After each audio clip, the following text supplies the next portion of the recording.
Fala galera, eu sou o Fábio Saoza, deficiente visual e palpiteiro, e este é o canal Jogo às Cegas. Vamos com fé, meus amigos, minhas amigas, que vai dar tudo certo. Galera, conforme vocês já viram aqui no título do vídeo, o assunto que eu vou abordar aqui diz respeito à maior tragédia da história do futebol. Eu vou mais além, a maior tragédia da história do esporte da era moderna, pelo menos. Estou me referindo ao fatídico episódio conhecido como o desastre de Hillsborough, onde na ocasião 97 pessoas perderam a vida. Bom, antes de dar continuidade ao assunto e contar esta triste história, eu quero pedir que vocês se inscrevam aqui no canal Jogo às Cegas, porque toda a razão de todo o canal aqui no YouTube, em especial aqueles que estão começando agora, como é o caso aqui do Jogo às Cegas, é o seu crescimento. E o canal só cresce através dos seus inscritos. Então, galera, por favor, antes de vocês curtirem, comentarem, compartilharem, é fundamental que vocês se inscrevam. E como todos sabem, eu estou naquela labuta de alcançar os 1000 inscritos ainda este ano, e para que isso venha a acontecer, depende muito do engajamento e da compreensão de cada um de vocês. Então, galera, peço encarecidamente que vocês se inscrevam aqui no canal. Aí sim, depois curta o material caso vocês julguem o merecedor de sua curtida. Comentem também, deixem ali uma sugestão, uma crítica, enfim, fiquem à vontade para falar o que bem quiserem. E também peço que compartilhem o material de modo que este possa chegar a mais pessoas, beleza? Então, é isso aí, meus amigos, minhas amigas. Se inscrevam, curtam, comentem e também compartilhem, beleza? É isso aí.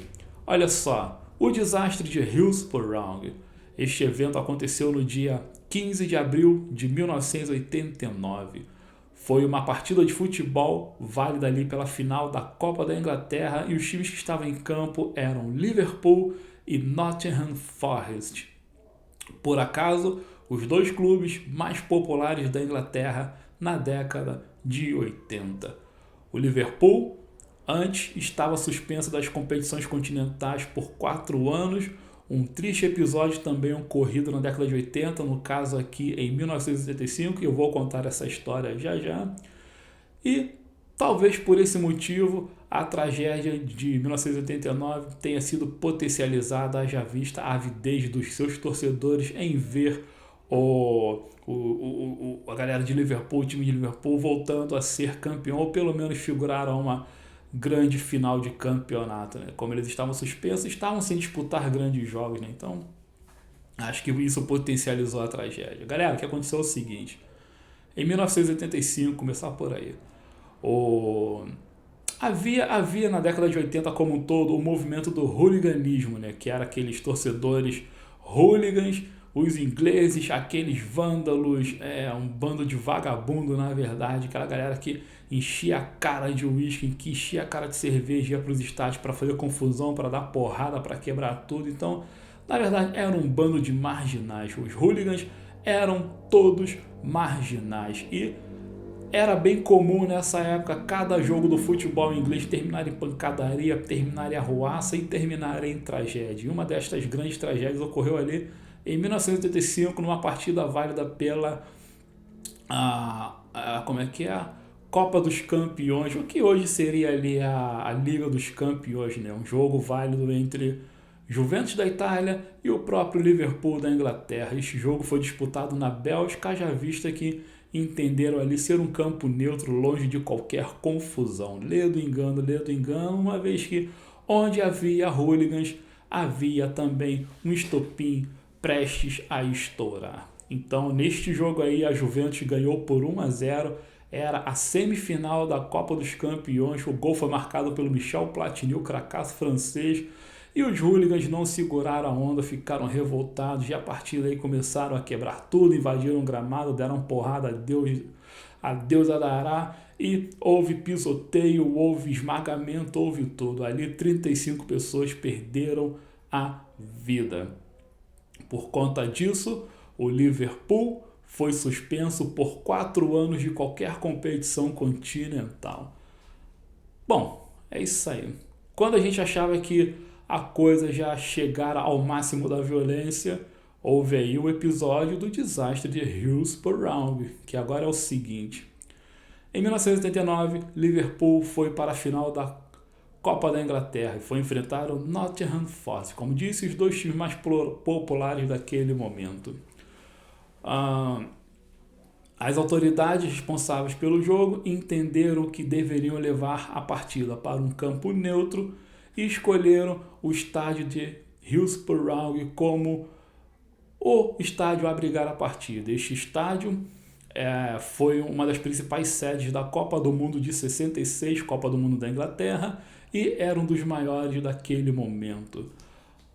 Ledo engano também, a exemplo do episódio de 85, eles também usam a mesma palavra, ledo engano. Na verdade, esta escolha, no final das contas, se mostrou uma das mais erradas e uma das mais responsáveis diretas pela triste tragédia. O estádio de Hillsborough tinha aquelas coisas das grades, né? Na verdade, todos os estádios da época, tanto na Inglaterra como em qualquer lugar do planeta, tinham grades. Era bem comum nessa época haver alambrados, haver grades para tudo que é lado, para separar as torcidas, uma vez que não era comum os eventos de violência nas partidas. Hoje em dia não tem mais, porque as leis mudaram, as regras mudaram, como temos câmeras para tudo que é lado, fica mais fácil coagir os vagabundos, mas naquela época não. Naquela época a forma de coação era simplesmente separá-los com grades, como se fosse um bando de animais em jaulas. E o estádio de Hillsborough tinha também as suas grades, o que no final das contas se mostrou o fator primordial da tragédia. Pessoas morreram naquelas grades. E foi o seguinte: o jogo estava marcado para as 15 horas da tarde e a comoção, principalmente por parte dos torcedores do Liverpool, era grande, haja vista que o clube há muito tempo não disputava um campeonato, uma final de campeonato, mas pela suspensão continental, né? E assim, houve uma verdadeira peregrinação de torcedores, de hooligans ao estádio de Hillsborough. A 1 hora do jogo começar, havia uma multidão gigantesca ali nos arredores do estádio, tentando pular muro, tentando invadir, a polícia não estava conseguindo conter e tudo mais. E somente, olha só o primeiro erro, somente meia hora antes da partida começar, que as autoridades responsáveis pela partida divulgaram um pedido oficial dando conta de que quem não tivesse ingresso não fosse para o estádio. Assim, não adiantou de nada, o entorno do estádio já estava lotado de gente com ingresso, gente sem ingresso. E outro fator desencadeador da tragédia foi a hora da entrada. Foi assim, ó. De um lado foram colocados torcedores do Nottingham Forest, um espaço para 21 mil lugares. Eles foram acomodados ali e tudo bem. Do outro lado foram acomodados os torcedores do Liverpool, um espaço para 14.600 pessoas, e ali não havia cadeiras. Era basicamente uma geral, um espaço sem cadeira, 14.600 lugares. A entrada responsável por este setor continha ali 7 roletas e dentre essas 7 somente uma estava funcionando. O que aconteceu? Uma roleta para permitir o acesso de praticamente 14.600 pessoas. Claro que se ia dar confusão. Houve ali tumulto, aglomeração, empurra.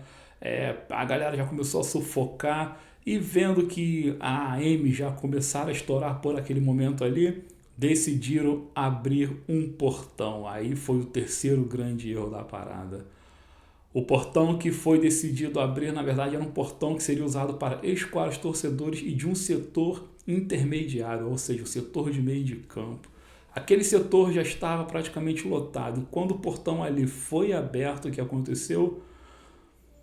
Houve ali uma superlotação daquelas de incomensuráveis. As pessoas começaram a entrar, e os torcedores do Liverpool, que já estavam lá dentro, começaram a se espremer cada vez mais para frente. E o que tinha entre eles e o gramado? A grade, a bendita da grade. Quem estava dentro de campo, em especial os policiais ali à beira, entenderam que eram somente tentativas de hooligans de invadir o gramado, então não deram bola ao fato. Então deixaram todo mundo entrar, e as galeras foram sendo espremidas, e aí aconteceu a grande tragédia. Aos 9 minutos do primeiro tempo, o juiz percebeu que uma coisa muito, muito feia, muito grave acabara de acontecer. Ali, 97 pessoas já estavam mortas por esmagamento. A partida foi suspensa, mais de 780 e tantas pessoas foram feridas, muitas delas com gravidade, e pronto. Depois teve correria, arruaça, quebra-quebra nos arredores da praça esportiva, aquela coisa toda que os hooligans já estavam mais do que habituados a fazer, né? Mas ali dentro das arquibancadas, as 97 pessoas já estavam mortas e as quase 800 já gravemente feridas. O episódio foi batizado de O Desastre de Hillsborough e muita coisa aconteceu depois disso. Muitas coisas erradas, para dizer a verdade. Olha só, primeiro aquela tal da teoria da conspiração e aquela coisa de ninguém assumir a culpa. Ou seja, os verdadeiros culpados se omitiram, criaram relatórios falsos e outros que tinham o poder da palavra simplesmente apontaram os hooligans como os principais causadores da tragédia, quando nesse caso, veja bem galera, nesse caso não foram os hooligans os culpados da tragédia, sim a organização do jogo, o sistema de segurança e basicamente a Federação Inglesa de Futebol.